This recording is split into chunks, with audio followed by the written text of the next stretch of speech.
Nilofar shower लेकर washroom से निकली तो चमकती निगाहों से कमरे में बिखरी नई खरीदारी का सामान देख रही थी।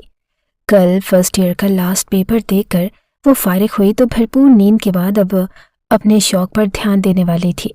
उसके घने चमकदार बालों से पानी की बूंदें टपककर उसके जिस्म को भिगो रही थी।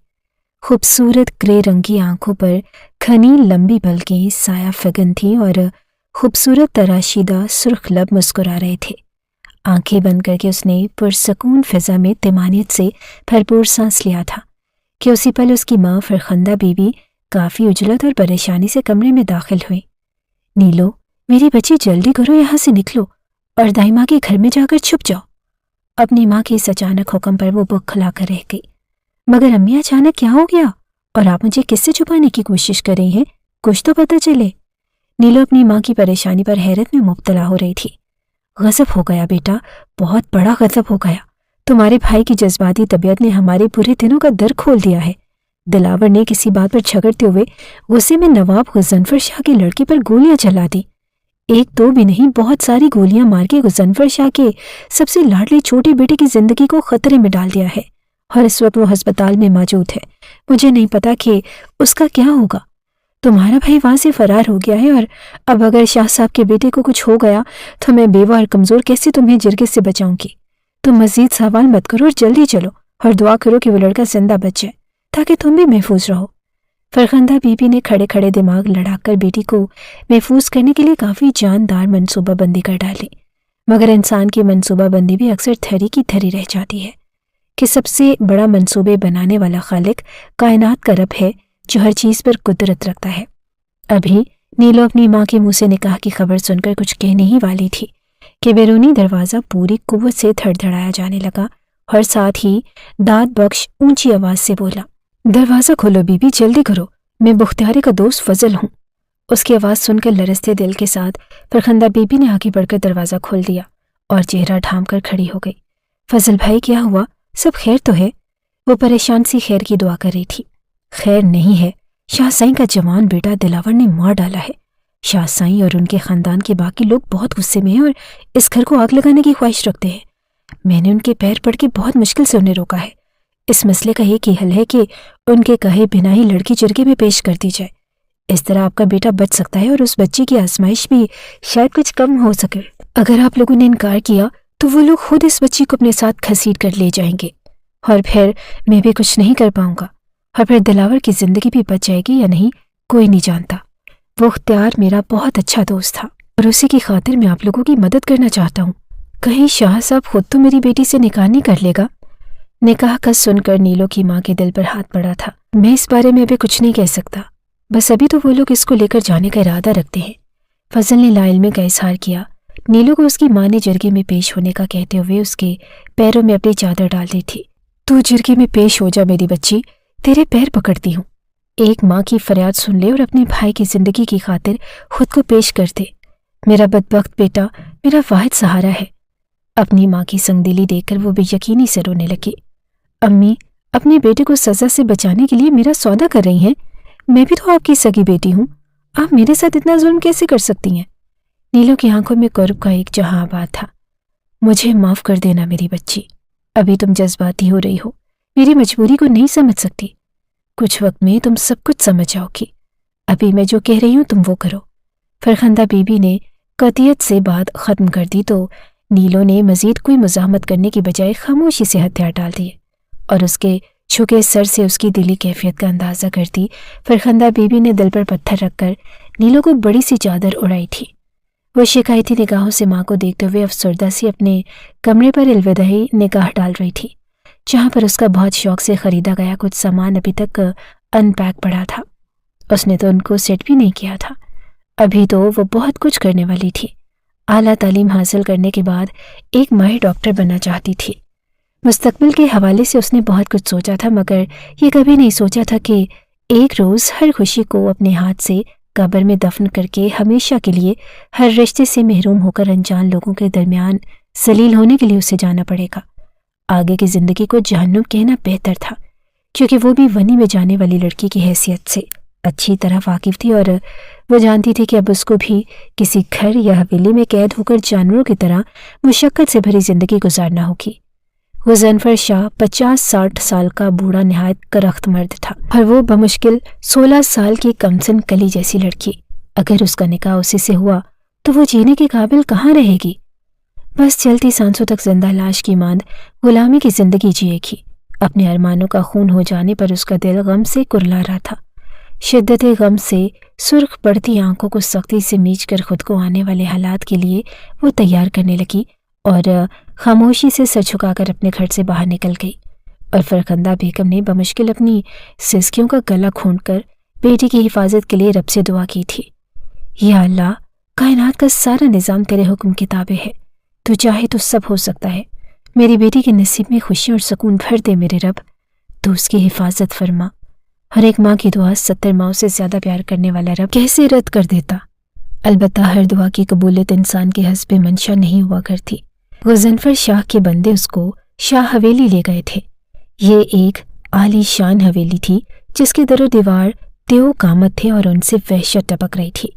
उस हवेली में कदम रखते ही सामने खड़े गुज़नफर शाह ने गहर बरसाती निगाहों से नीलो की जानिब देखा, जिसके भाई ने उनके जवान बेटे को मौत की खाट उतार दिया था और यही वजह काफ़ी थी। तभी वो तेज़ी से आगे बढ़ा और नीलो पर झपट पड़ा। उसके चेहरे को आनी शिकंजे में जकड़ा वो चादर से ढके होने के बावजूद भी गुज़नफर शाह की नफरत भरी खोरियों को अंदर तक महसूस कर रही थी। और फिर उसके चेहरे पर एक जोरदार थप्पड़ पड़ा जिससे वो चकरा कर ज़मीन पर मुंह के बल गिर चुकी थी। उसकी चादर सर से सिरक गई और होंठों से खून बह निकला और आंखों के सामने इतना जोरदार थप्पड़ पड़ने पर तारे नाच रहे थे। वो ज़मीन पर गिरी अपनी किस्मत पर अफसोस कर रही थी। आंखें खुश्क थीं मगर उसी पल एक लात पूरी कुव्वत से लहराती हुई उसके पेट पर पड़ी और वो दर्द की शिद्दत से थर्रा उठी। फिर बेइख्तियार गठड़ी की तरह इकट्ठी होकर खुद को ठुड्डों की बारिश से बचाने की कोशिश कर रही थी। वो चीखना चाहती थी मगर आवाज़ गले में दब कर रह गई। खूबसूरत आंखों से सील रवां जारी हो गया था मगर गुज़नफर शाह के गुस्से में कमी आने के बजाय शिद्दत आ रही थी। मार मार कर उस नाजुक वजूद को अधमुआ कर दिया। इस हंगामे पर रफ्ता रफ्ता हवेली के बाकी अफराद भी वहां जमा हो रहे थे और सबके सब उस मासूम लड़की को नफरत भरी निगाहों से देख रहे थे। अलबत्ता शाहज़ल शाह ने आंखों ही आंखों में उसके बदन का एक्सरे करते ललचाई निगाहों से उसको देखा था। ये लड़की वो पहले भी कई बार कॉलेज में आते जाते देख चुका था मगर अपने ख़ानदान के नाम पर कोई दाग नहीं लगा सकता था, इसलिए वो मजबूर था। मगर वो कहने लगा कि अब तो मैं भी उसके हसीन सरापे को खराज तहसीन पेश कर सकता हूँ, अब मुझे कौन रोकेगा। और जब घर में कुदरत का अनमोल शाहकार मौजूद हो तो बाहर आंखें सेकने की भी क्या ज़रूरत होगी। हवेली में छोटे भाई का जनाजा भी मौजूद था मगर वो हर बात का लिहाज भुलाए नीलो की आमद पर दिल से खुश हो रहा था और खबासत से भरपूर मंसूबे बना रहा था। ये लड़की मेरे इंतकाम की आग को ठंडा करेगी, इसको किसी कोठड़ी में बंद कर दो। आज शाम ही इसका निकाह होगा ताकि ये कभी यहाँ से भागने की कोशिश न करे। गुज़नफर शाह के अल्फाज पर शहनाज बेगम ने खतरे की बू महसूस की। ये लड़की न सिर्फ कमसिन थी बल्कि बेपनाह हुस्न की मालिक होना भी उसके हक में जा सकता था और इस उम्र में स्वातन बर्दाश्त करना शहनाज बेगम के लिए एक नया इम्तिहान साबित हो सकता था और शहनाज बेगम को हर हाल में इस अज़ाब से बचना था। एक मुलाजमा ने तकरीबन खसीट कर उसको काट कबाड़ वाली पुराने और अंधेरे कमरे में ले जाकर बंद कर दिया। शाम के करीब नौफल शाह का जनाजा और तदफीन की गई जिस पर उसकी माँ का गम की शिद्दत से दिल फटने वाला हो रहा था। वो उस वक्त सबके साथ बैठकर अपना गम गलत करने की बजाय अपने कमरे में तन्हा पड़ी थी। हरजामिन शाह ने कब्रिस्तान से वापस आते ही सीधा अपनी माँ की तलाश में इधर उधर निगाह दौड़ाई मगर उन्हें कहीं पर ना पाकर एक मुलाजमा से पूछा, अम्मी जान कहाँ हैं? कहीं दिखाई नहीं दे रही। उसके चेहरे पर अपनी माँ के लिए परेशानी साफ जाहिर थी। बड़ी बेगम अपने कमरे में हैं शाह साईं, मुलाजमा ने अदब से जवाब दिया और वो मजीद कुछ कहने सुने बिना तेजी से कमरे की जाने बढ़ गया था और हॉल में बैठी खवातीन में से किसी ने गहरी निगाहों से जामिद शाह का दूर तक पीछा किया था और नखुवत से सर छटक दिया। अम्मी जान, आप यहाँ पर अकेली क्यों बैठी है? इतना मत रोएं, आप अपनी सेहत खराब कर लेंगी। जामिद शाह ने नरमी से माँ को बाहों के हिसार में लेते सर पर बोसा दिया और काफ़ी देर तक अपने दिल का गम ख़त्म करने की खातिर रो रो कर हल्कान हो चुकी माँ को खामोश करवाने लगा। बस सब्र करें, उसकी ज़िंदगी इतनी ही थी और फिर हम सब ने एक रोज़ चले जाना है। अपनों से बिछड़ने का दुख तो बहुत होता है, मगर हमें सब्र करने का भी हुक्म दिया गया है। यही असल आजमाइश होती है। आपको अपने शहजादे के लिए सुकून की दुआ करनी चाहिए। हम उसको हमारे आंसुओं की नहीं बल्कि हमारी दुआएं और अपने अमाल ही बचा सकते हैं। वो हमेशा ऐसे ही हर मौका पर सब्र और हौसले का मुजाहरा करता अपनी माँ का सहारा बन जाया करता था। कुछ देर में शहनाज बेगम के दिल का बोझ हल्का हो गया, मगर अब उनके चेहरे पर अपने शौहर की बातों की वजह से परेशानी छाई हुई थी। वो उस लड़की के हुस्न से खाइफ थी। अम्मी जान, आपको क्या बात परेशान कर रही है, मुझे बताएं। जामिन शाह ने हमेशा की तरह अपनी माँ के चेहरे के तासुरात फौरन भांप लिए। जामिन, मैं अपने बेटे का गम बर्दाश्त नहीं कर पा रही और तुम्हारे बाबा इस उम्र में मुझे सौतन का दर्द भी देना चाहते हैं। हमारे दुश्मनों की लड़की से निकाह करने की बात कर रहे हैं। वो लड़की बहुत कम उम्र है और अगर आज गुस्से में तुम्हारे बाबा उससे निकाह कर लेते हैं तो वो वक्त दूर नहीं जब उसे मेरे मुकाबिल ला खड़ा करेंगे। मुझे दोहरे गम का शिकार होने से बचा लो बेटा। अपने बाबा को इस निकाह करने से रोक लो, वरना मैं मर जाऊंगी। शहनाज बेगम एक बार फिर अपने बेटे के चौड़े सीने में चेहरा छुपाकर रो दी और जामिन शाह ना चाहते हुए भी अपने बाबा की सोच जानकर बरहम हो रहा था। आप बिल्कुल फिक्र मत करें, मैं संभाल लूंगा। अम्मी जान, मैं आपको कभी तकलीफ नहीं होने दूंगा इस हवाले से, और इस मामले में तो बिल्कुल भी नहीं। मैं अभी बाबा से बात करता हूँ। वो मेरी माँ की मर्जी के खिलाफ जाकर ऐसा सोच भी कैसे सकते हैं। वो माँ को तसल्ली देते हुए खुद से भी जैसे अहद कर रहा था कि अपने बाप को इस मकसद में कामयाब नहीं होने देगा। और फिर थोड़ी ही देर के बाद वो गुज़नफर शाह की स्टडी में उनके सामने खड़ा था। बाबा, आप ऐसा कैसे कर सकते हैं? उस लड़की से निकाह करने की क्या ज़रूरत है? इस हवेली में ला चुके हैं, अपनी भड़ास भी निकाल ली है, अब निकाह करने की ज़रूरत नहीं है। मेरी माँ पहले जवान बेटे की मौत का सदमा बर्दाश्त नहीं कर पा रही। आप उन्हें इस गम से दो चार करने का सोच रहे हैं। और वो गुस्से से सुर्ख चेहरा लिए मुठियां भींच रहा था। निकाह करना ज़रूरी है, जरगा का यही फैसला हुआ है। ये लड़की खून बहा में आई है और खून बहा के तौर पर वनी होने वाली लड़की को बगैर निकाह के नहीं रख सकते। ये वनी का पहला और सबसे अहम उसूल है। और अगर तुम्हें इस निकाह से एतराज़ है तो मैं भी कोई खुशी से इस निकाह के लिए राज़ी नहीं हुआ। मुझे उस लड़की में इसके अलावा कोई दिलचस्पी नहीं कि ये मेरे नौफल के खून के बदले वनी होकर आई है और इस हवेली के मुलाजमों से भी बदतरीन जिंदगी गुजारेगी। और मेरा जब जी चाहेगा इसी तरह उसकी खाल उधेड़ कर रख दूंगा। बस इसके अलावा कोई हैसियत नहीं होगी इस लड़की की मेरी ज़िंदगी में या इस हवेली में। फिर भी तुम्हारा दिल मुतमिन नहीं हो रहा तो तुम मुझसे निकाह कर लो, मैं इसमें भी खुश हो जाऊंगा। गुज़नफर शाह ने नहायत इत्मीनान से सिगरेट का धुआं फिजा के स्पर्श किया था। मैं क्यों किसी मामूली घर की लड़की से शादी करूं? आप अच्छी तरह जानते हैं कि मैं पहले से निकाह वाला हूं और अपनी मनकूहा से बात करता हूं। जामिन शाह बात अपनी तरफ आती देकर इस बुरी तरह से उछला जैसे किसी बिच्छू ने डंग मार दिया हो। तो बेटा तुम ही बताओ फिर क्या करें? मैं अब किसी और की मिन्नत करूं कि हमारे नौफल के खून बहा में आई लड़की को हम हवेली में जगह नहीं दे सकते, इसलिए खुदा के वास्ते कोई से निकाह कर ले। और सबसे अहम बात ये कि अगर हम खानदान के किसी दूसरे शख्स के साथ इस लड़की का निकाह करते हैं तो वो लोग उसको अपने साथ लेकर जाना चाहेंगे, जिससे हम अपना गम गलत करने का मौका खो देंगे। और ऐसा मैं हरगिज़ नहीं चाहता। तुम्हें भी जिरगे के इस फैसले को न सिर्फ खुद कबूल करना होगा बल्कि अगर किसी और को इस फैसले पर एतराज़ है तो उसे कायल करने की कोशिश करनी होगी। मुझसे सवाल जवाब करने की कोई ज़रूरत नहीं। दूसरी सूरत सिर्फ यही है कि मैं ही उससे निकाह करूं। गुज़नफर शाह मजबूती से अपनी बात पर डटकर खड़े हो गए तो वो गुस्से से मुठियां भींचते हुए अपने बाप के चेहरे को बगौर जांच रहा था, जबकि माँ की बेचैनी और आंसू उसको परेशान कर रहे थे। कुछ पल के लिए खामोश खड़ा सोचता रहा, मगर फिर कोई रास्ता ना पाकर निहायत मजबूरी में हथियार डालने के लिए तैयार हो गया। ठीक है, मैं उससे निकाह करता हूँ और मुझे कोई एतराज़ नहीं, मगर ताया जान को अगर इस बात पर कोई एतराज़ हुआ तो उन्हें आप खुद राज़ी करेंगे। मैं अपनी शादी में किसी किस्म की रुकावट बर्दाश्त नहीं करूँगा। जामिन शाह ने न सिर्फ निकाह की जिम्मेदारी कबूल की थी बल्कि अपनी मंगेतर और उसके बाप की नाराज़गी का जिम्मेदार भी अपने बाप को ठहराने लगा। इस बात की तुम फिक्र मत करो, भाईजान भी अच्छी तरह जानते हैं कि वनी में आने वाली लड़की का किसी न किसी से निकाह होना है और उन्होंने इस बात पर मुझे कोई नसीहत करने की कोशिश नहीं की, जिसका मतलब साफ जाहिर है कि वो इस लड़की को ख़ास अहमियत नहीं देते और न ही कभी ज़िंदगी में मैं या तुम इसको अहमियत देने वाले थे। बल्कि अगर कभी मेरी लाडली भतीजी के साथ तुमने इस लड़की की वजह से अनजाने में भी कोई ज्यादती की तो मैं खुद तुमसे सबसे पहले सवाल करूंगा। गुज़नफर शाह के चेहरे पर अभी इत्मीनान उसी तरह कायम था। जामिन शाह तिलमिलाता हुआ वहां से निकला। फिर थोड़ी ही देर में काजी साहब हवेली में मौजूद थे और नीलो को भी कोने में लाकर बैठा दिया गया, जो खौफ और परेशानी से लरस रही थी। पहले ही अपने जिस्म पर पड़े नील और जख्मों की तकलीफ को न चाहते हुए भी सह सह कर वो हलकान हो रही थी। उस पर मजीद इस बात की फिक्र उसे सताई जा रही थी कि गजनफर शाह जैसे दरिंदा सिफ्त मर्द के साथ अगर उसका निकाह हो गया तो फिर शायद दिन और रात कभी उसके साथ नरमी नहीं बरती जाएगी। ऐन मुमकिन था कि बाप की मौत के बाद ये सब लड़के उसको फालतू पुर्जे की तरह जब चाहे अपने इस्तेमाल में ले आते और उसकी इतनी औकात कभी न होनी थी कि इनकार कर सकती। मगर वहाँ पर मौजूद रिश्तेदारों ने आपस में गुफ्तगू करते हुए निकाह के हवाले से जामिन शाह का नाम लिया तो वह एक पल के लिए चौंक गई। तो क्या मेरा इम्तिहान कुछ आसान हो जाएगा?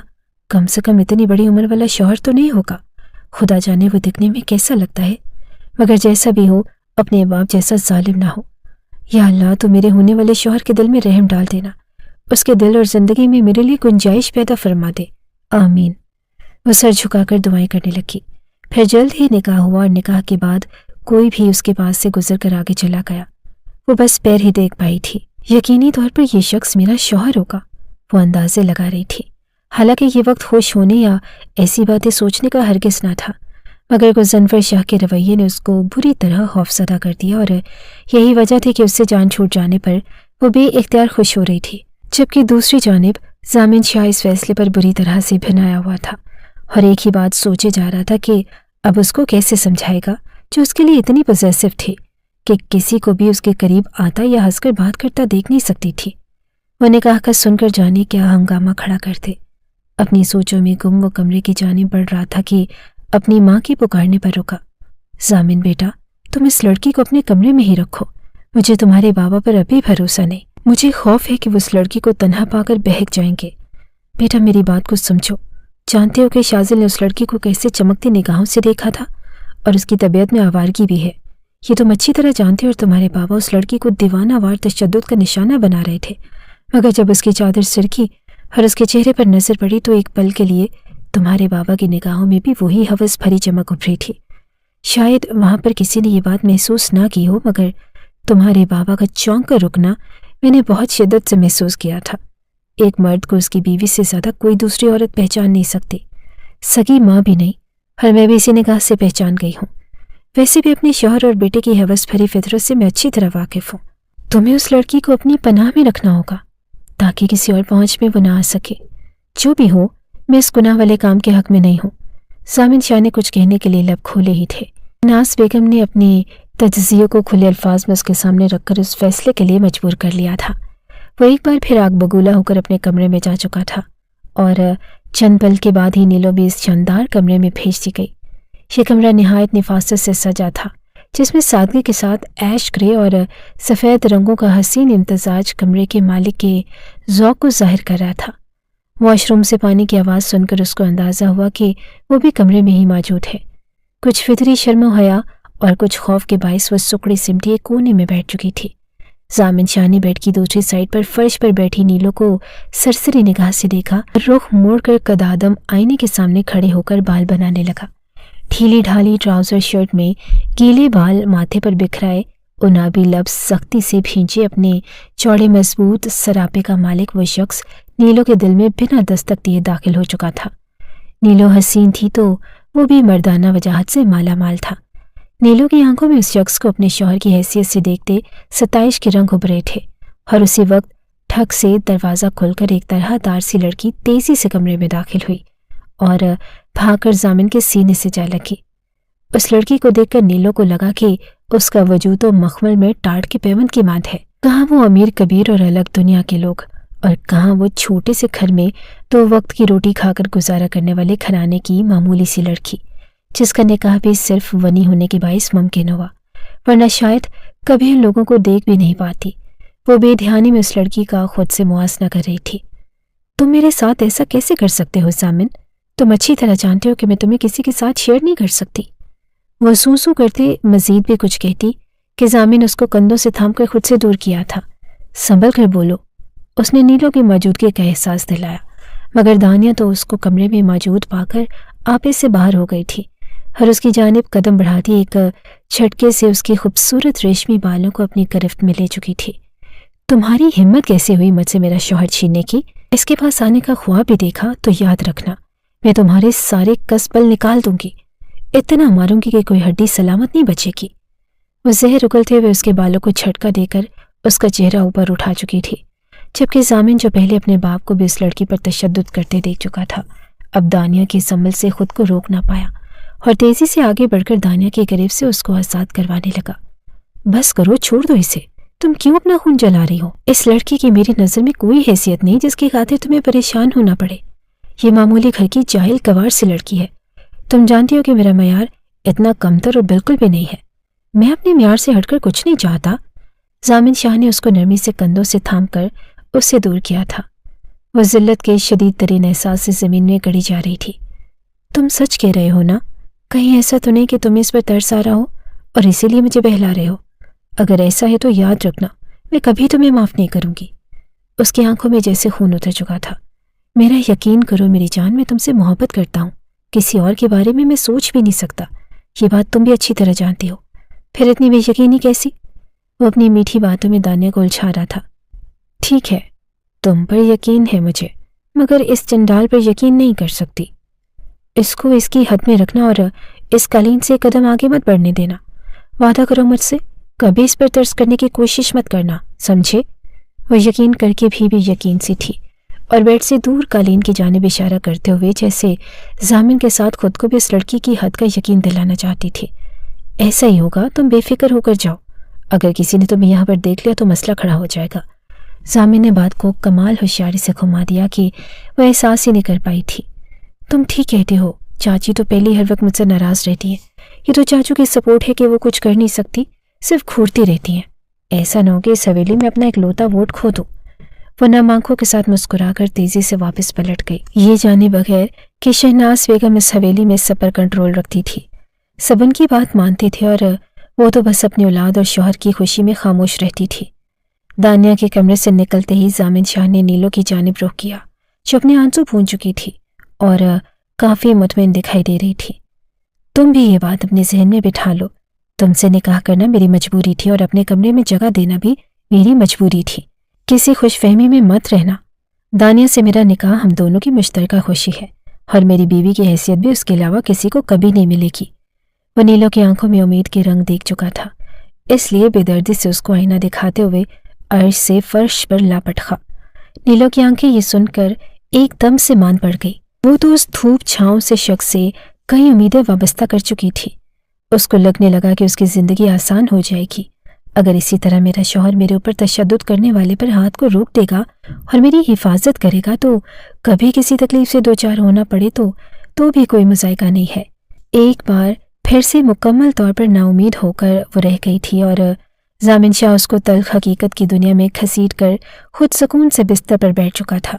نیلو قالین پر ہی سکڑ کر گھٹنوں میں سر چھپائے بے آواز آنسو بہاتی چلی گئی، مگر کبھی کبھی تکلیف سے بے حال ہو کر اس کی سسکی نکلتی اور اس کے رونے کی آواز کمرے کی خاموشی میں صاف سنی جا سکتی تھی۔ کچھ دیر برداشت کرتے رہنے کے بعد ضامن شاہ چڑھ کر اٹھا، مگر اس سے پہلے کہ اس کو ڈانٹ کر یا ڈرا دھمکا کر اسے خاموش ہونے کو کہتا، اس کی سردی میں ٹھٹرتے وجود کو دیکھ کر وہ شرمندہ ہو گیا، کیونکہ وہ خود بستر پر گرم لحاف اڑے سکون سے سو رہا تھا، جبکہ نیلو بنا کسی بستر اور لحاف سے سکڑتی جا رہی تھی۔ وہ خاموشی سے اٹھ کر ڈریسنگ روم کی جانب بڑھ گیا۔ کچھ دیر بعد واپس آیا تو اس کے ہاتھ میں ایک لحاف تھا اور قالین پر ایک لحاف وہ پہلے ہی ڈال چکا تھا۔ نیلو کو خاموشی سے ہاتھ سے پکڑ کر کھڑا کیا اور بستر پر چھوڑ کر لحاف اس کو دیا اور واپس پلٹ گیا۔ اس کے بعد ہر روز یہی معمول ہوتا تھا۔ نیلو دن بھر حویلی میں شہناز بیگم کے حکم پر کچن میں مصروف رہتی اور رات کو خود ہی اپنا نرم گرم بستر بچھا کر پرسکون سے سو جاتی، جہاں وہ خود کو محفوظ محسوس کرتی تھی۔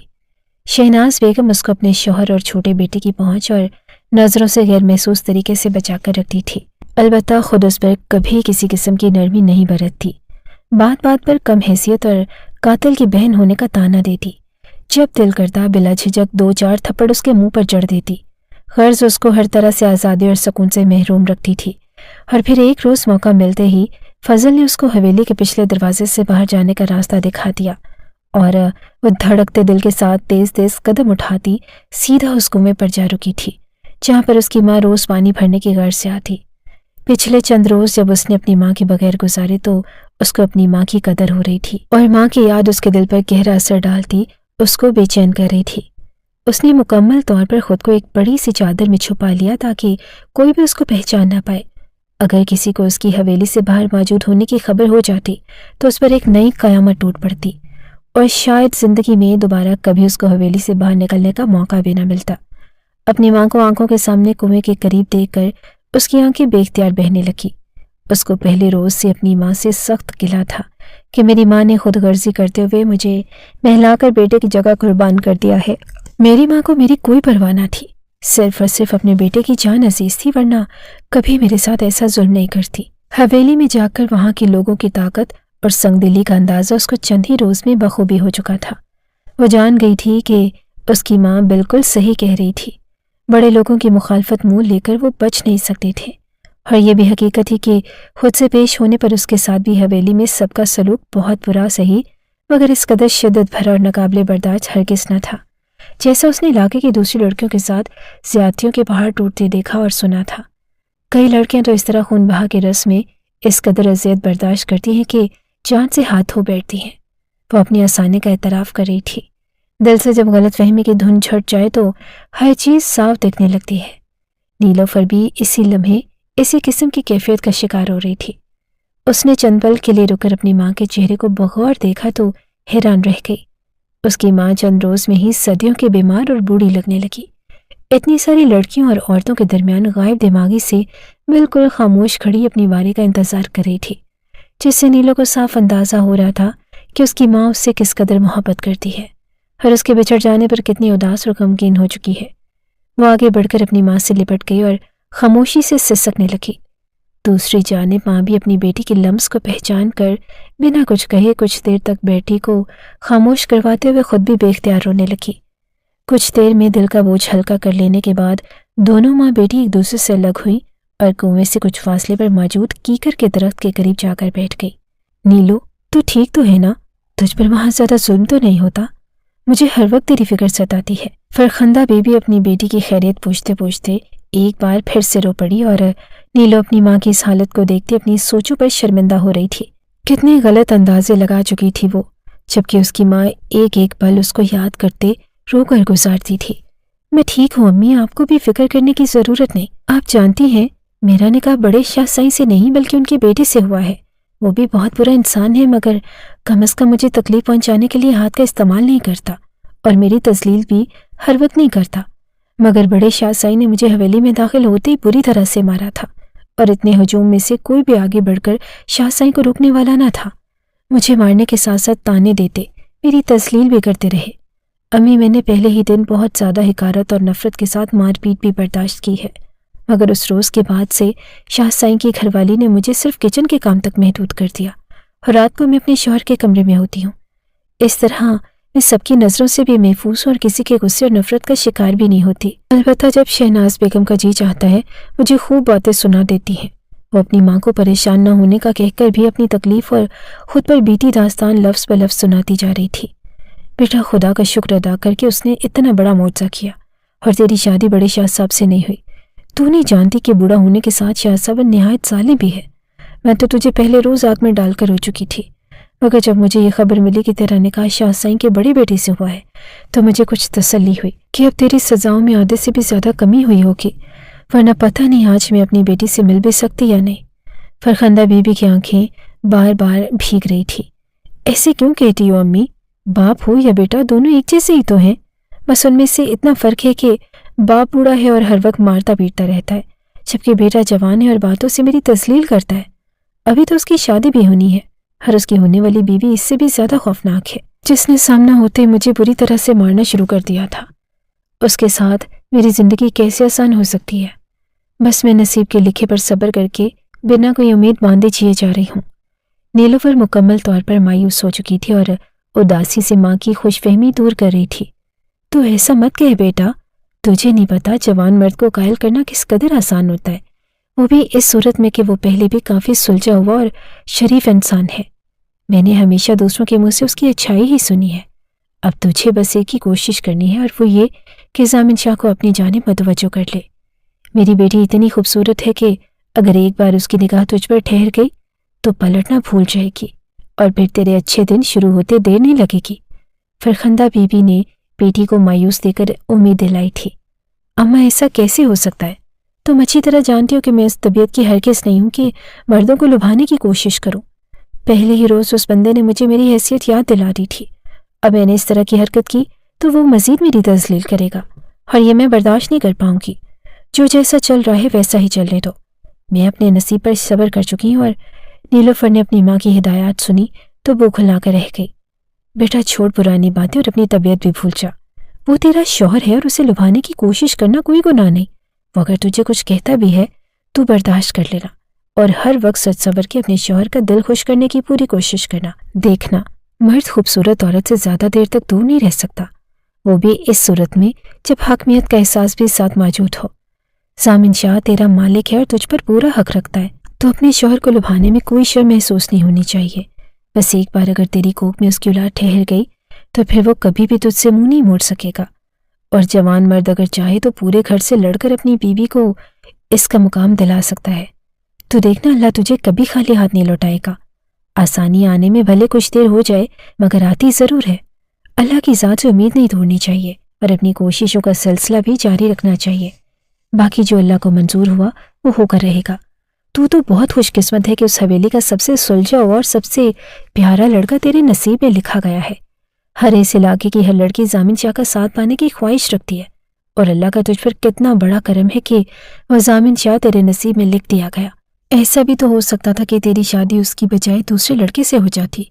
शाह साईं का दूसरा लड़का बिल्कुल अपने बाप की तरह करख्त, संगदिल और आवारा मिजाज का है, जिसकी निगाहें हर छोटी और बड़ी औरत का सर से पैर तक जायजा लेती रहती हैं। ऐसा लड़का तेरे नसीब में लिख दिया जाता तो फिर तो खुद सोच के गुजारा करना तेरे लिए किस कदर मुश्किल हो जाता। तो मेरी बात को समझ और जैसा मैं कह रही हूँ ऐसा कर। तो कमरे में रात के वक्त कोई अच्छे जोड़े पहना कर और अपने शौहर को मुस्कुराकर इस्तकबाल किया कर। अगर तेरे पास वहां पर कोई कपड़े नहीं है तो मेरे पास 2-3 जोड़े रखे हैं जो मैंने खास तौर पर तेरे लिए ही खरीदे हैं। मैं वो जोड़े अभी घर से मंगवाती हूँ, तो अपने साथ छुपाकर वो जोड़े ले जा और कमरे में उन्हीं जोड़ों को पहन के रखा कर। कभी भी मैले कपड़े या बिना नहाए तो गंदा उजाड़ होलिया लेकर अपने शौहर के सामने मत जाना। गंदी मैली औरत तो अगर पसंद की बीवी हो तभी मर्द को सुलझन हो जाती है, इसलिए कभी ऐसी हरकत मत करना। तुझे अपनी जिंदगी को आसान करने के लिए खुद ही कोशिश करना होगी, वरना कभी तेरी जिंदगी शायद आसान ना हो सके।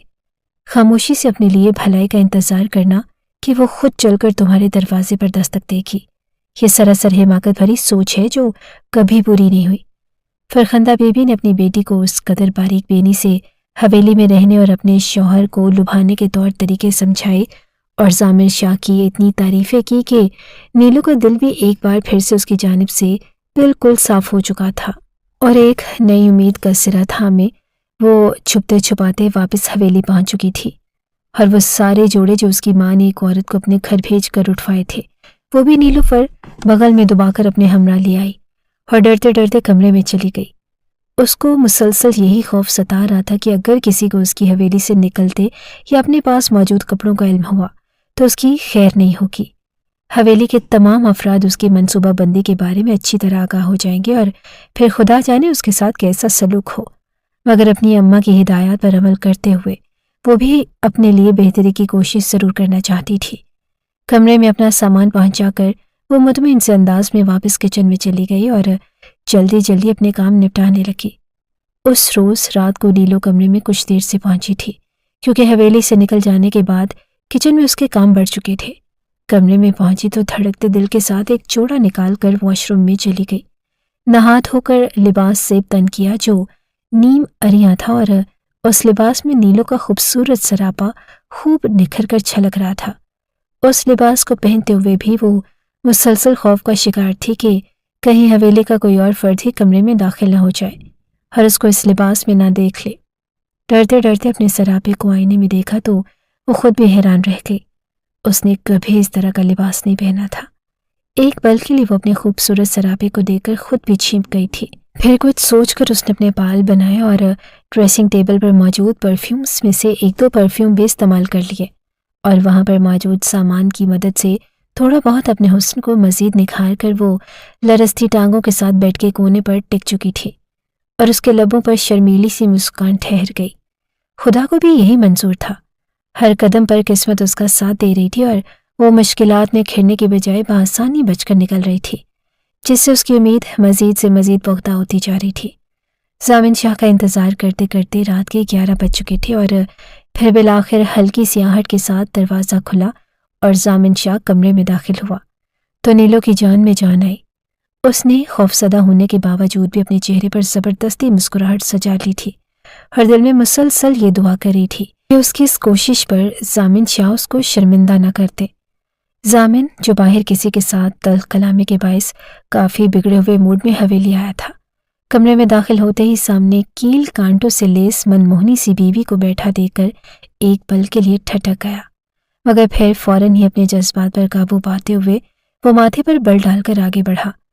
تمہیں میں نے پہلے روز ہی بتا دیا تھا کہ کسی خوش فہمی میں مت رہنا، میری بیوی صرف دانیہ ہوگی اور میں یہ حیثیت اور کسی کو بھی دینے کا روادار نہیں۔ پھر اس طرح سچ سمجھ کر بے حیا عورتوں کی طرح میرے سامنے بیٹھنے کی تم نے جرت کیسے کی؟ مجھے مردوں کو لبھانے والی عورتیں بالکل پسند نہیں، اور نہ ہی میں یہ چاہتا ہوں کہ تم مجھے اس طرح کی اوچھی حرکتیں کر کے یہ سوچنے پر مجبور کر دو کہ میں نے تمہیں اپنے کمرے میں پناہ دے کر غلط کیا۔ اپنے جذبات کو چھپانے کی خاطر ضامن شاہ کا لہجہ اور الفاظ ضرورت سے زیادہ سخت ہو گئے، جس پر نیلوفر کی آنکھیں تیزی سے پھینکنے لگی اور ندامت کے شدید احساس کے باعث چہرہ بالکل سرخ پڑ چکا تھا۔ یہ دیکھ کر ضامن شاہ نے اپنے لب بھینچ کر خود کو مزید کچھ کہنے سے باز رکھا اور لمبے لمبے ڈگ بھرتا واش روم کی جانب بڑھ گیا، جبکہ نیلوفر دل پر پتھر رکھے بیٹھ کے ایک کنارے پر سمٹ کر سو چکی تھی۔ اسے اپنی اماں کی نصیحت یاد تھی کہ اپنی زندگی میں بہتری لانے کے لیے اسے خود کو کوشش کرتے رہنا تھی، اور وہ پہلے دن اپنی کوشش ترک نہیں کرنا چاہتی تھی، جبکہ ضامن شاہ واش روم میں کھڑا شاور لیتے ہوئے اپنے دل کو کوس رہا تھا، جو پیاری لڑکی دیکھ کر اس سے باغی ہو رہا تھا۔ پہلے یہ لڑکی اس کی بیوی تھی اور وہ اس پر پورا حق رکھتا تھا، مگر وہ دانیہ کے ساتھ کیا عہد نبھانا چاہتا تھا اور اس کا مقام اپنے پاس امانت کے طور پر محفوظ رکھے ہوئے تھا، مگر اس کا دل بار بار اس لڑکی کی جانب ہمک رہا تھا، جس پر وہ مزید چڑچڑا ہونے لگا۔ واش روم سے نکل کر ضامن شاہ نے بنا ادھر ادھر نظر دوڑائے تمام لائٹس آف کی اور نائٹ بلب کی ملگجی سی روشنی میں بستر پر دراز ہو گیا اور زبردستی سونے کی کوشش کرنے لگا۔ آدھی رات کے قریب اسے بیڈ پر کسی دوسرے وجود کی موجودگی کا احساس ہوا تو اس کی آنکھ ایک بار پھر سے کھل چکی تھی۔ نیلوفر ارد گرد سے بے خبر پرسکون سے سوئی ہوئی تھی اور دوسری جانب موجود شخص اس کی موجودگی کے باعث پریشان ہو رہا تھا۔ یہ لڑکی اس کے دل پر قبضہ کرنا چاہتی تھی اور اس کے پاس کوئی اور راہ فرار بھی نہ تھی۔ کچھ دیر اپنے آپ سے جنگ لڑتے آخر اس نے بھی ہتھیار ڈال دیے اور دل کے ہاتھوں مجبور ہو کر ضامن شاہ پرسکون سوئی نیلو کی جانب پیش قدمی کر چکا تھا۔ اگلی صبح نیلوفر جہاں اپنے شوہر کے اس قدم پر حیران تھی، دل ہی دل میں اپنی اماں کی نصیحت کے کام کر جانے پر خوش بھی ہو رہی تھی، اور اس کی آنکھیں اس کی خوشی کا پتہ دے رہی تھی۔ اس نے بے اختیار اس کی چمکتی آنکھوں سے نگاہ چرائی اور پل میں پہلے سے بھی زیادہ سخت ضامن شاہ بن چکا تھا، جس پر ایک پل کو نیلو بھی حیران رہ گئی، مگر وہ اس شخص کو کچھ کہنے کا حق نہیں رکھتی تھی، اس لیے خاموشی سے سر جھکا دیا، اور اسے اس بات کا بڑی شدت سے احساس ہو رہا تھا کہ ضامن شاہ نے اس کو کسی فالتو پرزے کی طرح صرف استعمال کیا، جبکہ وہ سمجھ رہی تھی کہ اب اس کی زندگی کے اچھے دور کا آغاز ہونے والا ہے۔ امی، آپ غلط کہتی تھی، میں صحیح تھی، یہ بڑے گھروں کے مرد ایک جیسے ہوتے ہیں اور ہم جیسی معمولی گھرانوں کی لڑکیاں ان کے لیے صرف کسی بے جان کھلونے کی مانند ہوتی ہیں، جن سے وہ جب چاہیں اپنا دل بہلا سکتے ہیں اور جب چاہیں انہیں ایک طرف پھینک سکتے ہیں۔ اس کے چہرے پر اب کسی خوشی کا کوئی تاثر نہ تھا اور ضامن شاہ اس کا اداس چہرہ دیکھ کر مطمئن ہو چکا تھا۔ شاید لاشعوری طور پر وہ یہی چاہتا تھا کہ حویلی میں کسی کو ان کے درمیان اس تعلق کی بھنک نہ پڑ سکے، اسی لیے اس نے اپنا رویہ نہایت سرد کر لیا اور نیلوفر کی خوشی اور خوش فہمی دونوں کو خاک میں ملا کر رکھ دیا۔ اس روز پورا دن نیلو پہلے سے بھی زیادہ اداس اور خاموش سی دکھ رہی تھی اور زیادہ سے زیادہ کاموں میں خود کو مصروف کر رہی تھی تاکہ اپنے دکھ کو کچھ حد تک کم کر سکے، مگر رات کو کمرے میں ضامن شاہ ایک بار پھر سے اس پر مہربان ہو چکا تھا اور پھر یہ روز کا ہی معمول بن گیا۔ دن میں سب کے سامنے نہایت کرخت اور سنجیدہ سا دکھنے والا ضامن شاہ رات کے وقت کمرے میں نیلوفر کے ساتھ نہایت نرمی اور محبت سے پیش آتا۔ کچھ روز کے بعد دانیہ کا دوبارہ چکر لگا تو اس نے ضامن شاہ کو نہایت سنجیدہ تاثرات لیے لاپرواہ سا دیکھا اور نیلوفر کے چہرے پر بھی پہلے سے زیادہ اداسی اور آنکھوں میں ہر طرح کی چمک مان پڑی دیکھ کر وہ بھی مطمئن ہو چکی تھی۔ اور اس بات پر یقین کرنے لگی کہ ضامن شاہ صرف اور صرف اس کا ہے اور کبھی کسی دوسری عورت کی جانب نگاہ نہیں کر سکتا۔ اور ضامن شاہ دانیہ کو دیکھ کر بہت محبت اور لگاوٹ کا اظہار کر رہا تھا، اس کے ساتھ ہنس کر باتیں کرتا اور خوشی سے کہے لگاتا۔ ضامن شاہ جہاں دانیہ کو خوش گمانیوں میں مبتلا کر رہا تھا، وہاں نیلوفر کے دل کے زخم تازہ ہونے لگے۔ پورا دن حویلی کے باقی تمام افراد بھی آتے اور جاتے رہتے، مگر ضامن نے ایک لمحے کے لیے بھی دانیہ کو اکیلا نہ چھوڑا۔ اس روز ضامن نے حویلی سے باہر جانا بھی جیسے گناہ سمجھ لیا تھا۔ دانیہ کے لیے اس کی محبت کے یہ نظارے نیلوفر نے بہت شدت سے محسوس کیے اور اس کا دل کٹ کر رہ گیا۔ مگر رات کو کمرے میں داخل ہوتے ہی ضامن شاہ اس کے ساتھ بھی ایک بار پھر سے نرمی اور اپنائیت سے پیش آ رہا تھا، جس پر نیلوفر اپنی ہی ذات پر استحضاء سے ہنس رہی تھی۔ تو یہ تھی تمہاری اوقات جس کو تم اپنی کامیابی سمجھ بیٹھی تھی۔ نیلوفر، تم یہ کیوں بھول گئی کہ تم ایک معمولی گھرانے کی لڑکی تھی جس کو ضامن شاہ نے پہلے ہی روز آئینہ دکھا دیا؟ امی کی باتوں میں آ کر تمہیں نئے خواب سجانے نہیں چاہیے تھے۔ چھن کی کرچیاں آج ہر روز تمہارے دل کو چھلنی کرتی ہیں۔ نیلوفر خاموشی سے رخ موڑے آنسو بہاتے ہوئے خیالوں میں خود سے باتیں کر رہی تھی، اور اسی طرح دن بھر کام زیادہ ہونے کی وجہ سے تھکاوٹ کے باعث چند لمحوں میں ہی وہ نیند کی وادیوں میں اتر چکی تھی۔ دن اسی طرح اداس اور بے رونق سے گزر رہے تھے۔ اس حویلی میں اس کے 3 مہینے پورے ہو چکے تھے، مگر ایک دن بھی اس کے لیے مکمل طور پر خوشیوں بھرا یا پرسکون نہ تھا۔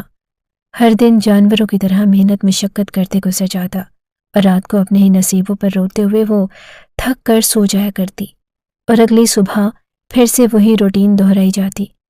البتہ اس میں تبدیلی ہر بار صرف تبھی ہوتی جب دانیہ اپنے منگیتر اور سسرال والوں سے ملنے کے لیے حویلی میں پہنچ جاتی تھی۔ اس روز کھانوں پر پہلے سے زیادہ اہتمام کیا جاتا، اور حویلی کا ہر فرد دانیہ کو بھرپور انداز میں خوش آمدید کرتا۔ البتہ شہناز بیگم کا رویہ کچھ لیا دیا سا محسوس ہوتا تھا۔ ایک روز دانیہ کے واپس جانے کے بعد رات کو ضامن شاہ کی نرمی اور اپنائیت کے ڈرامے پر نیلوفر خود کو روک نہ پائی اور روتے ہوئے گلا کر بیٹھی۔ آپ کو سب سے چھپ کر کمرے میں اس طرح کا دکھاوا کرنے کی کوئی ضرورت نہیں۔ جیسے آپ دن میں سب کے سامنے ہوتے ہیں، رات میں بھی ویسے ہی رہ سکتے ہیں، اور آپ دانیہ سے محبت کرتے ہیں اور وہی آپ کی بیوی بننے کے قابل ہے، تو پھر میرے ساتھ وقت گزاری کرنے کی ضرورت نہیں۔ میں اپنی زندگی کے روز و شب آپ لوگوں کے تانے سہتے اور مار کھاتے ہوئے بھی صبر سے گزار لوں گی، اور کبھی گلا نہیں کروں گی۔ ضامن شاہ جو اسے باہوں کے گھیرے میں لیے اس کی خوبصورت بالوں کے ساتھ کھیل رہا تھا، اس کی بات پر ایک پل کے لیے تھم سا گیا، اور پھر ماتھے پر بل ڈالتے ہوئے اس کے کندھوں سے تھام کر اپنے سامنے کیا اور طنزیہ انداز میں مسکراتے ہوئے اس کی جانب دیکھا۔ میں نے تمہیں پہلے روز بتا دیا تھا کہ میرے لیے بیوی کی حیثیت صرف اور صرف دانیہ کے لیے مخصوص ہے، اور تمہیں میں نے اپنے بستر پر آنے کی اجازت بھی نہیں دی تھی، مگر تمہیں خود ہی سنبھل کر میرے بستر پر زینت بننے کا شوق تھا۔ اب جب میں تمہارے اس شوق کو پورا کرتا ہوں تو بھی تمہیں یہ اعتراض ہے؟ اگر تمہیں یہ سب نہیں چاہیے تھا تو پہلے شروع ہی نہ کرتی۔ اب جب تمہارے شوق پورے ہو رہے ہیں تو خاموشی سے جو جیسے چل رہا ہے چلنے دو۔ بہت جلد دانیہ رخصت ہو کر اس گھر میں آ جائے گی، پھر اس کمرے میں تم اپنی مرضی اور آزادی سے زندگی گزار سکو گی۔ ضامن شاہ نے صفاقیت کی انتہا کرتے ہوئے نیلوفر کو آئینہ دکھایا اور اس کی مزاحمت کو نظر انداز کرتے اپنی خواہش پوری کی، اور ناگواری سے رخ پھیر کر سو چکا تھا، جبکہ نیلوفر ان حالات کا مقابلہ کرتے تھک چکی تھی اور پھوٹ پھوٹ کر رونے لگی۔ اس کا صبر اور حوصلہ جواب دیتا جا رہا تھا، مگر تبھی اس کی زندگی میں اتنا بڑا موڑ آیا کہ ایک پل کے لیے سبھی دنگ رہ گئے۔ دانیہ اب تقریباً ہر ہفتے ایک بار ضرور چکر لگاتی اور پورا دن نیلوفر کو جتاتے ہوئے ضامن شاہ کے ساتھ مستیاں کرتی اور اپنے ناز نخرے اٹھواتی، نہ جانے اپنی کون سی حس کو تسکین پہنچاتی تھی۔ اس روز بھی حویلی میں سب لوگ دوپہر کے کھانے پر جمع تھے، اور نیلوفر حکم کے مطابق تیزی سے کچن سے برتن وغیرہ ٹیبل پر سجا رہی تھی، مگر اچانک اس قدر زور سے چکر آیا کہ تیورا کر زمین پر گری اور بے ہوش ہو گئی۔ ضامن شاہ اس کو دیکھ کر آگے بڑھنا چاہتا تھا، مگر سب کی نظروں میں آ کر نیلو کی مشکلات میں اضافہ نہیں کرنا چاہتا تھا، اس لیے خود پر ضبط کے کڑے پہرے بٹھائے بے بسی سے زمین پر پڑی نیلو کو دیکھ رہا تھا، جس کے چہرے کا رنگ خطرناک حد تک زرد پڑ چکا تھا اور تکلیف کے آثار بھی اس کے چہرے سے صاف دکھائی دے رہے تھے۔ شہناز بیگم، جو اس کو 2 گھڑی سکون سے ٹکنے کی بھی اجازت نہ دیتی تھی، اس وقت اس کو بے ہوش پڑا دے کر انسانیت کے ناطے 2 ملازموں کو بلایا اور ان کی مدد سے اس کو کمرے میں پہنچایا۔ ساتھ ہی لیڈی ڈاکٹر کو بھی بلوا لیا گیا۔ دانیہ بڑے صبر سے یہ تمام مظاہرہ دیکھ رہی تھی۔ اس کا بس نہیں چل رہا تھا کہ وہ ایک ہی بار اس چڑیل کا گلا دبا کر اس کو دور کہیں کسی کھائی میں پھینک آتی، جس نے بے ہوش ہو کر ایک ہی پل میں سب کی توجہ بھلے نفرت اور حقارت بھری سہی مگر اپنی جانب مبذول کر لی تھی۔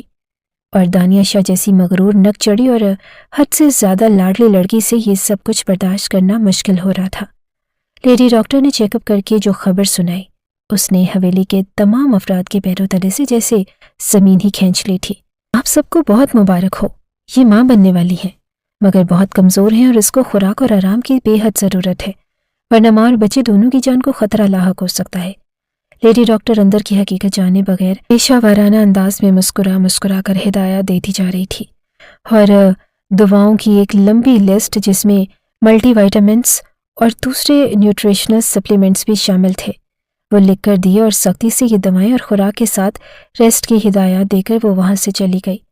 ضامن شاہ جو اب تک اپنے اور نیلوفر کے درمیان تعلق کو ہر ایک سے چھپا کر رکھے ہوئے تھا، اس اچانک خبر پر سب سے نظریں چرا رہا تھا، جبکہ دانیہ شاہ تو ہتھے سے اکڑ چکی تھی۔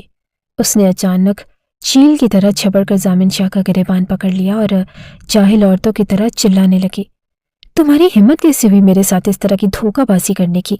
تم تو مجھ سے وعدہ کر چکے تھے کہ تمہاری بیوی کا درجہ میرے علاوہ تم کسی دوسری عورت کو نہیں دو گے، مگر ایک خوبصورت لڑکی کمرے میں میسر ہونے کے بعد کون مرد خود کو قابو میں رکھ سکتا ہے؟ تم نے بھی اپنے کردار کی گواہی خود دے دی ہے کہ تم بھی دوسرے مردوں کی طرح ایک گھٹیا اور ہوس پرست مرد ہو، جس کا ہر دن اپنی منگیتر کے ساتھ وفا کے وعدے کرتے گزرتا ہے، ہر رات بستر پر دوسری عورت کے ساتھ گزرتی ہے۔ میں تم سے شدید نفرت کرتی ہوں اور تمہاری شکل بھی نہیں دیکھنا چاہتی۔ یہ سب ہونے کے بعد تمہارے ساتھ شادی کرنے کا میں سوچ بھی نہیں سکتی۔ میں تو اس کاغذی نکاح کو بڑی مشکل سے برداشت کر رہی تھی، مگر اب ایک بچے کے باپ کے ساتھ شادی کرنا میری توہین ہے۔ تم اور تمہاری ماں دشمنوں کی لڑکی کو مجھ سے زیادہ اہمیت دینے لگے ہو، تو اسی کو اپنی بیوی سمجھو اور ساری زندگی اسی پر گزارا کرنا۔ میں تم جیسے مرد پر تھوکنا بھی پسند نہیں کرتی۔ دانیہ شاہ نے آج ہر طرح کی لگی لپٹی رکھے بغیر اپنا اصل روپ سب کے سامنے کھل کر واضح کر دیا، جس پر ضامن شاہ اور بالخصوص غضنفر شاہ حیرت سے منہ کھولے اس کے الفاظ پر شرمندہ ہو رہے تھے۔ اس نے کسی کا بھی لحاظ نہ کیا اور نہایت گھٹیا انداز میں بدتمیزی کی انتہا کرتے ہوئے چیختے چلاتے وہاں سے جا چکی تھی۔ سب ایک دوسرے سے نظریں چرا رہے تھے اور ضامن شاہ نیلوفر کے سامنے شرمندگی سے زمین میں گڑا جا رہا تھا، کیونکہ ہر وقت اس کو اس کی حد میں رکھنے کے لیے وہ جان بوجھ کر دانیہ شاہ کے ساتھ محبت کا دعویٰ کرتا اور نیلو کو یہ احساس دلانے کی کوشش کرتا کہ اس کی بیوی کی حیثیت سے اور اس کے دل پر راج کرنے والی عورت صرف اور صرف دانیہ ہے۔ آج دانیہ نے اسی نیلو کے سامنے اس کی عزت دو کوڑی کی کرتی تھی، تو وہ بھلا کیسے نیلو کے سامنے نظر اٹھانے کی ہمت کر سکتا تھا؟ شہناز بیگم جو اب تک نیلو کو دشمنوں کی بیٹی، کمتر لڑکی اور جانے کیا کچھ کہتی رہتی اور اپنی نفرت اور غصے کی بھڑاس بھی خوب جی بھر کر اس پر نکالتی تھی، آج اپنی حویلی کے وارث کے بارے میں سن کر ہر بات بھلا چکی تھی اور دانیہ شاہ کی بدتمیزی بھی مزید برداشت کرنے کی روادار نہ تھی۔ اس لیے اپنا فیصلہ سنا دیا، آج کے بعد اس حویلی میں کوئی بھی دانیہ شاہ کو میری بہو کی حیثیت سے نہیں دیکھے گا۔ میں نے فیصلہ کر لیا ہے، اس جیسی بدتمیز لڑکی کو میں نے ضامن شاہ کی خاطر اب تک برداشت کیا، مگر آج اس نے ہر حد بھلا کر یہ ثابت کر دیا ہے کہ وہ شاہ حویلی کی بیٹی ضرور ہے مگر بہو بننے کی بالکل حیثیت نہیں رکھتی۔ میری بہو صرف نیلوفر ہی ہو سکتی ہے، جس نے میری ہر زیادتی کو صبر سے برداشت کیا۔ میں نے اپنی بیٹی کی موت کا بدلہ ضرورت سے بھی زیادہ پورا کر لیا ہے، اور اب یہ حویلی کو وارث بھی دینے والی ہے، تو پھر میں چاہتی ہوں کہ آپ سب لوگ بھی اس کو شاہ حویلی کی سب سے بڑی بہو کے طور پر قبول کر لیں، بھلے اس کا اپنی ماں اور بھائی سے دوبارہ رابطہ نہیں ہوگا، مگر اس حویلی میں اب اس کو ملازمہ کی حیثیت سے رکھنا یا اس کی تذلیل کرنا میں بالکل گوارا نہیں کروں گی۔ ضامن تم بھی کان کھول کر سن لو، اس لڑکی کی خوراک اور آرام میں کسی بھی قسم کی کمی نہیں رہنی چاہیے۔